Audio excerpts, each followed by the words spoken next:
दोस्तों, किसी के भी मन की बातें जानने के लिए 3 तरीके होते हैं, लेकिन इन तीनों तरीकों को समझना अति आवश्यक है। यदि आप इन तीनों तरीकों को समझ लेते हैं, तो आप किसी के भी मन की बातें बड़ी ही आसानी से जान सकते हैं, समझ सकते हैं। तो चलिए इसे एक बुद्ध कहानी के माध्यम से समझते हैं कि किस तरह से आप दूसरों की मन की बातें जान सकते हैं, समझ सकते हैं। बहुत समय पहले की बात है, एक छोटा सा गांव था। उस गांव में 2 भाई रहा करते थे। बड़ा भाई अंधा था, जिस कारण वो हमेशा घर पर ही बैठा रहता था, और छोटा भाई खेती किया करता था, लेकिन खेतों में अधिक जानवर आने से पूरी फसलें नष्ट हो जाती थीं, जिस कारण छोटा भाई बहुत परेशान हो चुका था। तभी उसे एक तरकीब सूझी। एक दिन उसने सोचा, खेतों में से इन जानवर को भगाने के लिए क्यों ना मैं अपने बड़े भाई की मदद लूं।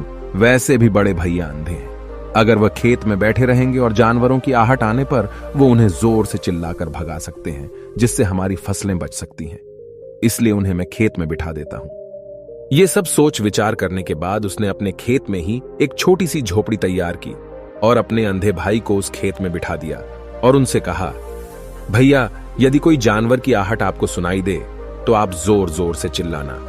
ये सुनकर वो जानवर यहां से भाग जाएंगे और हमारी फसलें नष्ट होने से बच जाएगी। बड़ा भाई अपने छोटे भाई की बात मान लेता है और वो उस दिन से खेत में ही रहना शुरू कर देता है। जब भी किसी जानवर की आहट उसे सुनाई देती तो वो तुरंत जोर जोर से चिल्लाना शुरू कर देता, जिससे वो जानवर उसके खेतों से भाग जाते। ऐसा करते करते कई दिन बीत चुके थे। तभी एक दिन उसके खेत में एक हिरण भागता हुआ आता है और वह खेत के बांध को तोड़कर वहां से भाग गया। लेकिन उसी हिरण का पीछा करते हुए एक राजा भी उस खेत में आ पहुंचा। तभी राजा की नजर उस अंधे भाई पर पड़ती है। राजा उस व्यक्ति से कहता है, देखो, मैं यहां पर एक जानवर का पीछा करते हुए आया हूं। क्या तुमने उस जानवर को यहां पर देखा है? इस पर वो व्यक्ति कहता है, हे राजन, मैं तो अंधा हूं, मैं भला किसी जानवर को कैसे देख सकता हूं। लेकिन मैं आपको इतना जरूर बता सकता हूं कि जो जानवर मेरे खेतों से होकर भागा है वो आपके लायक नहीं है। आप उसके पीछे अपना समय यूं ही व्यस्त कर रहे हैं। राजा उस अंधे व्यक्ति की बात सुनकर बड़ा अचरज में पड़ गया। वो ये सोचने लगा कि आखिर ये तो अंधा है, फिर इसे कैसे पता कि जिस हिरन को मैं तलाश रहा हूं वह हिरन मेरे लायक है ही नहीं। ये अंधा व्यक्ति मुझे कैसे बता सकता है? तभी राजा उस अंधे व्यक्ति से कहता है, कहीं तुम मुझसे झूठ तो नहीं कह रहे? एक तरफ तुम ये कहते हो कि तुम अंधे हो और दूसरी तरफ तुम ये भी कह रहे हो कि जो जानवर यहां से भागा है वो मेरे लायक नहीं है। इस पर वो अंधा व्यक्ति कहता है, हे राजन, जिसे आप एक हिरण समझ रहे हैं, असल में वो एक हिरण नहीं है, बल्कि एक हिरणी है, और वो भी गर्भवती है। और जहां तक मुझे ज्ञान है, मैंने कभी किसी राजा को किसी गर्भवती हिरणी का शिकार करते हुए नहीं सुना है। और इसी कारण मैं आपसे ये कह रहा हूं कि वो हिरणी आपके लायक नहीं है। आप उसके पीछे अपना समय व्यर्थ ना करें। यह सुनकर राजा और भी अचरज में पड़ गया। वो ये सोचने लगा कि आखिर ये अंधा आदमी ये कैसे जान सकता है कि वो हिरणी है और गर्भवती है। राजा कुछ देर सोच विचार करने के बाद अपने सेनापति से कहता है, सेनापति जी, मुझे वो जानवर जिंदा चाहिए, क्योंकि मुझे यह पता करना है क्या वह हिरणी है और क्या वह गर्भवती है। क्योंकि यह अंधा आदमी बहुत विश्वास के साथ कह रहा है और मुझे इस बात की पुष्टि करनी है। यदि वह हिरणी हुई और गर्भवती हुई तो वह हमारे शिकार के लायक नहीं है, क्योंकि हम तो एक हिरण का पीछा कर रहे थे। इसलिए जाओ और पता करो कि क्या वो हिरणी है। सेनापति राजा से आज्ञा लेकर आगे की ओर बढ़ चलता है और कुछ देर बाद जब वह वापस लौट कर आता है तो वह राजा को कहता है, हे राजन, इस अंधे आदमी ने जो भी बातें कही हैं वो बिल्कुल सही हैं। वो एक हिरणी ही है और वह गर्भवती भी है। यह सुनकर राजा आश्चर्यचकित रह गया। उसे समझ नहीं आ रहा था कि आखिर अंधा आदमी कैसे पता कर सकता है कि वह जानवर एक हिरणी है, और तो और वह गर्भवती है। भला एक अंधा आदमी यह कैसे देख सकता है? यह कैसे जान सकता है? आखिर इसे यह कैसे पता चला? ऐसे कई सारे प्रश्न अब राजा के मन में उमड़ने लगे। अब राजा ने यह ठान लिया था कि मुझे इस बात की तह तक पहुंचना ही है कि आखिर यह अंधा आदमी कैसे जानता है कि वह जानवर एक हिरणी है। यह सोचकर राजा उस अंधे आदमी के पास जाता है और उस अंधे आदमी से कहता है, देखो, मैं ये तो नहीं जानता कि तुम सचमुच अंधे हो या नहीं, लेकिन मैं तुमसे एक बात जानने आया हूं। क्या तुम मेरे प्रश्न का सही सही जवाब दोगे? इस पर अंधा व्यक्ति कहता है, हे राजन, आप जो कुछ पूछना चाहते हैं मुझसे पूछ सकते हैं, मैं आपको बिल्कुल सच सच जवाब दूंगा। इस पर राजा कहता है, देखो, एक तो तुम कहते हो कि तुम अंधे हो और दूसरी तरफ तुमने यह बता दिया कि जिस जानवर का पीछा मैं कर रहा हूं वह एक हिरणी है, और तो और वह गर्भवती भी है। आखिर तुम्हें यह कैसे पता चला? तुम्हारे खेत में और भी तो जानवर आते होंगे, और भी तो जानवर यहां से गुजरते होंगे, फिर तुमने यह कैसे अंदाजा लगाया? तभी वह अंधा व्यक्ति राजा से कहता है, हे राजन, आप जिस हिरणी का पीछा कर रहे थे वही हिरणी जब मेरे खेत में आई, उसकी रफ्तार और उसके भागने की आहट से मुझे यह एहसास हो चुका था कि यह एक हिरणी है, और मेरे खेत की जो बांध है वह बहुत छोटी है, उसकी ऊंचाई ज्यादा नहीं है। यदि कोई हिरण होता तो उस बांध को बड़ी आसानी से लांघ जाता, लेकिन वह हिरणी इस बांध को तोड़कर भागी है, और यदि वह इस बांध को छलांग लगाकर पार करने का प्रयास करती तो इससे उसके बच्चे को खतरा होता, और इसी बात से मैंने यह पता लगा लिया कि वह गर्भवती है। इस कारण वह ज्यादा ऊंची छलांग न लगाकर मेरे खेत की बांध को तोड़ते हुए भाग गई। इस पर राजा के मन में एक और प्रश्न उठा। राजा ने कहा, किंतु तुम्हें कैसे पता चला कि वो एक हिरणी ही है? और भी तो कोई जानवर यहां पर आ सकते हैं। इस पर वो अंधा व्यक्ति कहता है, हे राजन, मैं पूरा दिन सुबह शाम यहीं पर बैठा रहता हूं, और मेरी सुनने की शक्ति बहुत तेज है। मैं ये बाफ जाता हूं कि कौन सा जानवर मेरे खेत में आया है, और उसी के आधार पर मैं जोर जोर से चिल्लाता हूं ताकि वो मेरे खेत से भाग जाए और मेरे खेत की फसलों को नष्ट न कर पाए। राजा उस अंधे आदमी का यह जवाब सुनकर पूरी तरह से संतुष्ट हो चुका था। वो मन ही मन ये सोच रहा था कि आदमी भले ही अंधा हो, लेकिन ये तो बड़ा ज्ञानी मालूम पड़ता है। इस आदमी से कुछ ना कुछ तो काम निकलवाना ही चाहिए। ये विचार लिए हुए राजा वहां से वापस अपने महल की ओर लौट जाता है। राजमहल पहुंचते ही राजा उस अंधे व्यक्ति से कहता है, आप तो बड़े ज्ञानी व्यक्ति है, आपको किसी भी बात का पता बड़ी आसानी से चल जाता है। आज मैंने आपको यहां पर इसलिए बुलाया है क्योंकि मैं आपसे ये जानना चाहता हूं कि मेरी पत्नी पतिव्रता है या नहीं। इस पर वो अंधा व्यक्ति कहता है, हे राजन, ये कैसा प्रश्न हुआ? इस पर राजा कहता है, मैंने आपसे बिल्कुल उचित प्रश्न किया है, मुझे इस प्रश्न का उत्तर दीजिए। इस पर वो अंधा व्यक्ति कहता है, हे राजन, ये सारी बातें जाने दीजिए। आपकी शादी को इतने साल बीत चुके हैं, और अब आप ये बात क्यों जानना चाहते हैं? आपके मन में ऐसे प्रश्न क्यों उठ रहे हैं? इस पर राजा जिद करते हुए कहता है, देखिए, आपको मुझे इस प्रश्न का उत्तर तो देना ही होगा। यदि आप मुझे इस प्रश्न का उत्तर नहीं देंगे तो मैं आपको मृत्युदंड दे दूंगा। राजा के मुख से यह बात सुनकर वो अंधा व्यक्ति कहता है, हे राजन, यदि आप इस प्रश्न का उत्तर चाहते हैं तो उसके लिए आपको मेरा एक काम करना होगा। राजा कहता है, बोलो, मुझे क्या काम करना होगा? इस पर व्यक्ति कहता है, इसके लिए आपकी पत्नी को मेरे साथ कमरे में अकेले छोड़ना होगा। उस अंधे व्यक्ति की यह बात सुनकर राजा पहले तो क्रोधित हो जाता है, लेकिन फिर कुछ सोच विचार करने के बाद वह उस व्यक्ति की बात मान लेता है और अपने सेनापति को आदेश देता है, सेनापति जी, इस व्यक्ति को और मेरी पत्नी को एक कमरे में कुछ देर के लिए अकेला छोड़ दे। सेनापति बिल्कुल वैसा ही करता है। अब राजा की पत्नी और अंधा आदमी एक कमरे में बंद हो चुके होते हैं। तभी वो अंधा आदमी राजा की पत्नी से कहता है, मुझे आपको छूना है। इस बात पर रानी अत्यधिक क्रोधित हो जाती है और उस अंधे आदमी को वो पकड़ पकड़ कर पीटने लगती है, कभी हाथों से तो कभी लातों से तो कभी पटक पटक कर। इस तरह से उन्होंने उस अंधे आदमी की खूब पिटाई की। उसके बाद किसी तरह से वह अंधा आदमी अपनी जान बचाकर वहां से भाग निकलता है और वह राजा के पास पहुंचता है और वह राजा से कहता है, हे राजन, आपकी पत्नी पतिव्रता नहीं है। यह बात सुनकर राजा अत्यधिक क्रोधित हो उठता है और राजा अपनी तलवार निकालकर सीधा अपनी पत्नी की ओर जाता है और क्रोधित होकर वह अपनी रानी से कहता है, रानी जी, आज मैं जो भी सवाल आपसे करने वाला हूं उसका मुझे सच सच जवाब दीजिएगा, और यदि आपने एक शब्द भी झूठ कहा तो मैं आपका अभी के अभी सर धड़ से अलग कर दूंगा। तभी आगे वह राजा कहता है, मुझे बताइए, क्या आप पतिव्रता हैं या नहीं? इस पर रानी कहती है, हे राजन, आप भले ही मुझे जान से मरवा दीजिए, लेकिन मैं पतिव्रता नहीं हूं। राजा यह बात सुनकर बहुत खुश हुआ, क्योंकि उस अंधे आदमी ने जो भी कहा था वह बिल्कुल सच था।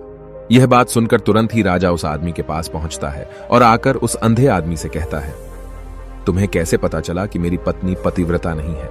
इस पर वह अंधा आदमी कहता है, हे राजन, बड़ी सीधी सी बात है, मैंने तो आपकी पत्नी से बस इतना ही कहा था कि मुझे आपको छूना है, और इस बात पर वह इतना क्रोधित हो उठी कि उन्होंने गुस्से में आकर मुझे लात घूंसों से पीटना शुरू कर दिया। और भला कोई औरत किसी और मर्द को कैसे छू सकती है, लेकिन उन्होंने न आव देखा न ताव, बस लात घूंसे मुझ पर बरसाने शुरू कर दिए। वह भी तो एक छूना ही हुआ, और एक पतिव्रता नारी कभी भी पराये मर्द को नहीं छूती। जब मैंने उसे छूने के लिए कहा था तो वह उस वक्त मुझे मना कर सकती थी, लेकिन उन्होंने तो मुझे पीटना शुरू कर दिया और देखते ही देखते उन्होंने मेरे पूरे शरीर को छू लिया। अब आप ही बताइए, ऐसी स्त्री भला पतिव्रता कैसे हो सकती है? इस पर राजा कहता है, तुम तो बड़े ज्ञानी मालूम पड़ते हो।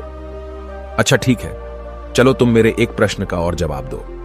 यदि तुमने मुझे इस प्रश्न का सही सही जवाब दे दिया तो मैं तुम्हें यहां से जाने दूंगा। आगे राजा उस अंधे आदमी से कहता है कि तुम मुझे यह बताओ, क्या मैं सच में अपने पिताजी का ही बेटा हूं या फिर किसी और का? इस पर वह अंधा भी कहता है, हे राजन, इस बात से आपका क्या लेना देना? आप किसी की भी औलाद हो, आखिर आप हैं तो इस राज्य के राजा, इसलिए इस प्रश्न को जाने दीजिए। लेकिन राजा कहता है, नहीं नहीं, मुझे इस प्रश्न का सही सही जवाब चाहिए, अन्यथा यह प्रश्न मुझे हमेशा परेशान करता रहेगा। इसलिए मैं इसका सही सही जवाब जानना चाहता हूं। यदि तुम इसका सही सही जवाब दे देते हो तो तुम यहां से जा सकते हो, मैं तुम्हें नहीं रोकूंगा।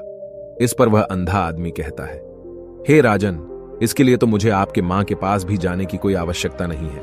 मैं आपको अभी अभी यह बता सकता हूं कि आप किसकी औलाद हैं, लेकिन उससे पहले मैं चाहता हूं कि आप मुझसे एक वादा करें कि आप मुझ पर क्रोध नहीं करेंगे। राजन ने कहा, मैं तुमसे वादा करता हूं, मैं तुम पर क्रोध नहीं करूंगा। इसके बाद वह अंधा आदमी राजा से कहता है, हे राजन, आप है तो अपने ही पिता के पुत्र, लेकिन आप पर एक कंजूस सेठ की छाया पड़ी हुई है। यह सुन राजा बहुत क्रोधित हो उठा और वह तुरंत तलवार निकालकर अपनी मां के पास जा पहुंचा।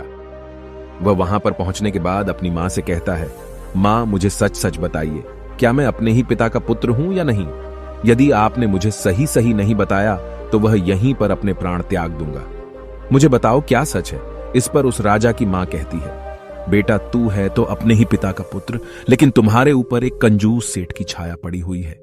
जब मैं एक बार नहाने के बाद अपना मुंह आईने में देख रही थी, तभी उस कांच के पीछे मुझे एक कंजूस सेठ नजर आता है और उसी की छाया तुम पर पड़ चुकी है। यह सुन राजा बहुत खुश हो जाता है और वह तुरंत दौड़ा दौड़ा वापस उस अंधे आदमी के पास पहुंचता है और उस अंधे आदमी से कहता है, तुम्हें यह कैसे पता चला कि मुझ पर एक कंजूस सेठ की छाया पड़ी हुई है? इस पर वह आदमी कहता है, हे राजन, आपने मुझसे कई सारे सवाल पूछे जिनका जवाब मैंने आपको सही सही दिया है। यदि कोई और राजा होता तो मुझे इसके बदले में ढेरों सारे इनाम मिल चुके होते, लेकिन अब तक आपने एक फूटी कौड़ी तक नहीं दी है। इस बात से ही मैंने अंदाजा लगा लिया था कि आप बहुत कंजूस हो। यह बात सुनकर राजा जोर जोर से हंसने लगा और कहता है कि आप जो भी मांगेंगे वह मैं आपको अवश्य दूंगा, लेकिन मुझे यह बताओ कि तुम्हें कैसे पता चल जाता है कि कौन सी बात सही है और कौन सी गलत? तुम किसी भी बात का इतना सटीक और सही जवाब कैसे दे पाते हो? इस पर वह अंधा आदमी कहता है, हे राजन, मैं तो वैसे ही अंधा हूं। यदि मेरी आंखें होती तो मैं किसी की भी मन की बातें बड़ी सरलता से जान लेता। मन की एक भाषा होती है और यह भाषा मनुष्य के शरीर के व्यवहार के रूप में देखी जा सकती है। उसकी आंखों से, उसके होठों से, उसके काम करने के तरीके से, उसकी क्रियाओं से पता किया जा सकता है कि उसके मन में क्या चल रहा है। उसके आधार पर हम किसी के भी मन की बातें जान सकते हैं, लेकिन मैं तो अंधा हूं, मैं देख नहीं सकता, इसलिए मैं क्रियाओं से देखता हूं। यदि मुझे कोई बात जाननी हो तो अगले आदमी को कुछ काम देना पड़ता है, जिस पर वह व्यक्ति किस प्रकार काम करता है, किस तरीके से इस काम को करता है, उसके आधार पर ही मैं यह पता कर पाता हूं कि उसके मन में क्या चल रहा है। तभी वह राजा कहता है, तो क्या इसका अर्थ यह हुआ कि मैं भी किसी के मन की बातें जान सकता हूं? इस पर वह अंधा आदमी कहता है, हे राजन, अवश्य आप भी किसी भी व्यक्ति के मन की बात जान सकते हैं, किंतु उससे पहले आपको अपने ऊपर काम करना होगा, और वह काम है अपने मन को शांत करना, अपने मन को वर्तमान में लाना होगा, जिसके लिए मैं आज आपको 3 तरीके बताने वाला हूं। और ये तीनों ही तरीके बड़े ही आसान और सरल हैं, किंतु हे राजन, उससे पहले आपको एक काम करना होगा, अपने मन को एकाग्र करना होगा। जब हम अपने मन को एकाग्र करते हैं, अपने मन को वर्तमान में लाते हैं, तो हम दूसरे के मन की बात जान सकते हैं, क्योंकि वह आदमी अभी भी अपने मन में वर्तमान में ही सोच रहा है, और हमें भी मन को वर्तमान में ही लाना होगा, तभी हम उसके मन की बातें जान सकते हैं।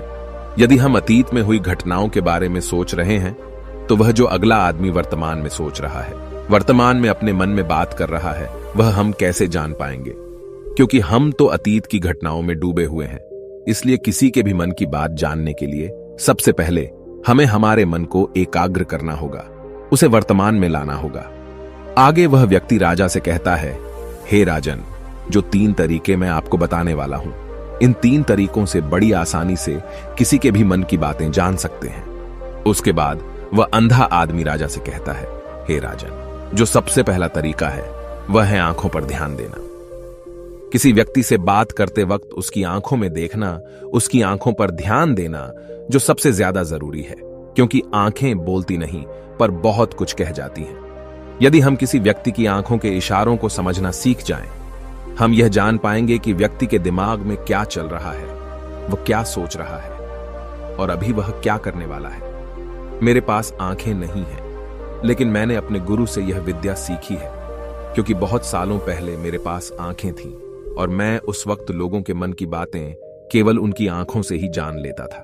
इसलिए यदि आप भी दूसरों की मन की बातें जानना चाहते हैं तो आपको भी उनकी आंखों पर गौर करना चाहिए, जैसे कि उनका आकार कैसा है, वह कब, कहां और किधर देख रहे हैं। यदि उसकी आंखें यहां वहां घूम रही हैं, जब आप उससे बातें कर रहे हैं तो वहां वह इधर उधर मोड़ रहा है, कभी ऊपर तो कभी नीचे या कभी आसपास, या फिर उसकी आंखें खुश नजर आ रही हैं या फिर आंखें निराश नजर आ रही हैं, जैसे कि चोर होता है। उसकी आंखों में जब हम देखते हैं तो हमें यह पता चलता है कि अगले आदमी ने कोई गलती की है। ठीक उसी प्रकार जब हम किसी चालाक व्यक्ति की आंखों में देखते हैं तो आपको पता चलेगा कि उसकी आंखों में एक भाषा होती है। एक बहुत ही सीधा और आसान तरीका होता है। यदि आपको यह पता लगाना है कि सामने वाला व्यक्ति आपसे झूठ कह रहा है या फिर सही, तो आपको उसकी आंखों पर ध्यान देना अति आवश्यक है। यदि आपसे बात करते वक्त वह व्यक्ति अपनी आंखें यहां वहां घुमा रहा है, ऊपर नीचे, इधर उधर, दाएं बाएं, हर जगह देख रहा है, तो इसका अर्थ यह हुआ कि वह उस बात से निकलने का कोई रास्ता ढूंढ रहा है, वह कोई झूठ बना रहा है। यदि सामने वाला व्यक्ति आपसे कुछ झूठ कहने का प्रयास कर रहा है तो वह आपसे नजर नहीं मिलाएगा। वह यहां वहां देखेगा, ऊपर नीचे देखेगा, लेकिन वह आपकी आंखों में आंखें डालकर कभी नहीं देख पाएगा, क्योंकि उसे डर है कि यदि उसने आपकी आंखों में आंखें डालकर देखी तो उसका झूठ पकड़ा जाएगा और लोगों को सच्चाई का पता चल जाएगा। और इसी प्रकार कुछ और भी भाषाएं होती हैं। जब आप किसी की आंखों में आंखें डालकर यह देखना शुरू कर देंगे कि उसके हाव भाव क्या है, ठीक उसी प्रकार चेहरे के हाव भाव होते हैं, जिससे हम मन की बातें बड़ी आसानी से समझ सकते हैं और इन्हें भी समझना बहुत जरूरी है। कभी कभी कोई व्यक्ति अपने चेहरे से जैसे आंख, होंठ और बहुत से कुछ अलग अलग व्यवहार करता है। यदि आप किसी व्यक्ति के चेहरे में गौर करेंगे तो आप आसानी से समझ पाएंगे कि वह व्यक्ति निराश है, जब व्यक्ति बहुत उदास है, या फिर वह बहुत खुश है, या फिर उसे कोई बहुत बड़ा दुख है। वह अपने अंदर क्या महसूस कर रहा है, ये सारी बातें हम उसके चेहरे के हाव भाव से पता कर सकते हैं। फिर चाहे इंसान जुबान से कुछ बोले या ना बोले, लेकिन आप उसके चेहरे से सब कुछ पता कर सकते हैं। आगे व्यक्ति राजा से तीसरा तरीका बताते हुए कहता है, हे राजन, इसी प्रकार तीसरी भाषा भी है, अर्थात तीसरा तरीका भी है, और वह है हाथों के इशारे और शरीर का व्यवहार। मन की बात समझने के लिए हमें हाथ के इशारे और शरीर के व्यवहार को समझना बहुत आवश्यक है। कोई व्यक्ति जब बात करता है तो आपने देखा होगा कि वो अपने हाथों को हिलाता रहता है, अपने हाथों से इशारा करता रहता है। बातों के साथ साथ अपना शरीर का जो व्यवहार है, अर्थात बॉडी लैंग्वेज, उसका भी पूरा उपयोग करता है, जिससे हमें यह पता चल पाता है कि वह व्यक्ति हमारी बातों पर कितना ध्यान दे रहा है और उसके मन में क्या चल रहा है। शरीर के व्यवहार को देखने के लिए उसके हाथ मटकाने, शरीर मटकाने और चेहरे पर बार बार हाथ लाने, हाथों का एक दूसरे से मसलना, ऐसी बहुत सी क्रियाएं होती हैं, उस पर हमें ध्यान देना अति आवश्यक है। मन की बात को समझने के लिए हमें शरीर के व्यवहार को भी समझना पड़ता है। यदि हम इन 3 तरीकों को सही तरीके से ध्यान देकर इन 3 तरीकों को अच्छे से समझ लेते हैं तो हम बहुत जल्दी किसी भी व्यक्ति के मन की बातें बड़ी सरलता और सहजता से जान सकते हैं। इसलिए यदि आपको किसी के मन की बातें जानी है तो आपको उसकी आंखों पर, उसके चेहरे पर, उसके शरीर के हाव भाव को और उसके हाथों को ध्यानपूर्वक देखना और समझना होगा, जिससे आप यह समझ पाएंगे कि आखिरकार उसके मन में क्या चल रहा है और वह क्या सोच रहा है। लेकिन उनसे पहले आपको अपने मन को एकाग्र करना होगा, शांत करना होगा और अपने मन को वर्तमान में लाना होगा। तभी आप उस व्यक्ति की इन सभी क्रियाओं पर ध्यान दे पाएंगे, उन्हें समझ पाएंगे। अन्यथा आप यदि अतीत की घटनाओं में व्यस्त हैं, भविष्य की योजनाओं में व्यस्त हैं, तो आप उस व्यक्ति के हाव भाव पर कभी ध्यान ही नहीं पाएंगे और न ही आप कभी यह समझ पाएंगे कि आखिर उस व्यक्ति के मन में क्या चल रहा है, वह क्या सोच रहा है। आपने देखा होगा कि ऐसे कई बड़े संत महात्मा हैं जो बड़ी ही शांति से आपको देखते हैं और आपको देखकर ही ये बता देते हैं कि आपके मन में क्या चल रहा है, आप उनसे क्या जानने आए हैं। और इसका सबसे बड़ा प्रमुख कारण यही है कि वह आपको पढ़ सकते हैं, आपको समझ सकते हैं, आपकी मन की बातें जान सकते हैं, क्योंकि उनका मन एकाग्र है, शांत है। और यही कारण है कि वह आपके मन की बातें बड़ी सरलता से समझ जाते हैं। यदि आपने अब तक पूरी कहानी को सुना है तो मैं आपसे एक छोटा सा अनुरोध करना चाहता हूं।